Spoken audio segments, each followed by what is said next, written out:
we are getting destroyed, and it's very recent and it's accelerating. The stats speak for themselves. You know this very well. 74% of Americans are overweight or obese. 50% now of American adults have type 2 diabetes or prediabetes. These were diseases where there was 1% of Americans in 1950 had type 2 diabetes. Now it's 50% of Americans have prediabetes or type 2 diabetes. Alzheimer's dementia are going through the roof. Young adult dementias have increased like 3 times since 2012. So early onset dementias, we're seeing, this 1 in 2 Americans are expected to have cancer in their lifetime now. 1 in 2, and young adult cancers are going up 79% in the last 10 years. We've got, of course, the autism rates are absolutely astronomical. 1 in 36 children has autism now in the United States. That was 1 in 150 in the year 2000. And in California, where I live, it's 1 in 22. 1 in 22 with a lifetime neurodevelopmental disorder. We've got infertility going up 1% per year. 25% of men now under 40 have erectile dysfunction. A quarter of the country. This is fundamentally a metabolic disease. We've got 77% of young Americans can't serve in the military because of obesity or drug abuse.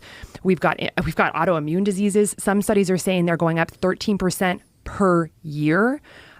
It's really unbelievable. And I could go through so many more diseases. Of course, we've got heart disease, which is almost totally preventable, as the leading cause of death in the United States, killing around 800,000 people per year.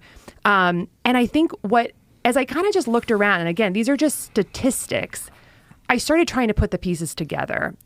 Why is this happening? Why are these all going up all at once? And that led me on what is now a 7-8 year journey, ultimately leaving the surgical world, putting down my scalpel forever.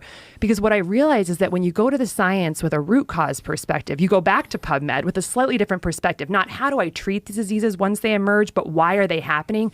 You see a very obvious, blaring answer, which is why we had to write a book about it, which is that it's all caused by metabolic dysfunction, a term that I never learned in medical school. I learned about metabolic syndrome and the different individual diseases that make it up, but there is a problem. There is a fundamental breaking of our core cellular biology that is caused by our diet and the world we're living in, the modern world we're living in today, that is crushing the very way that the human body and our human cells can transmit food energy to life energy, to cellular energy. And so our bodies are essentially, fundamentally, because metabolic health is how we make energy in the body, the way that our environment is now synergistic to restoring our metabolic health, and the science is very clear about this, it's basically like all of us are a little bit dead while we're alive. That's what metabolic dysfunction is. It's less energy in the body. We're underpowered. And that's very dark.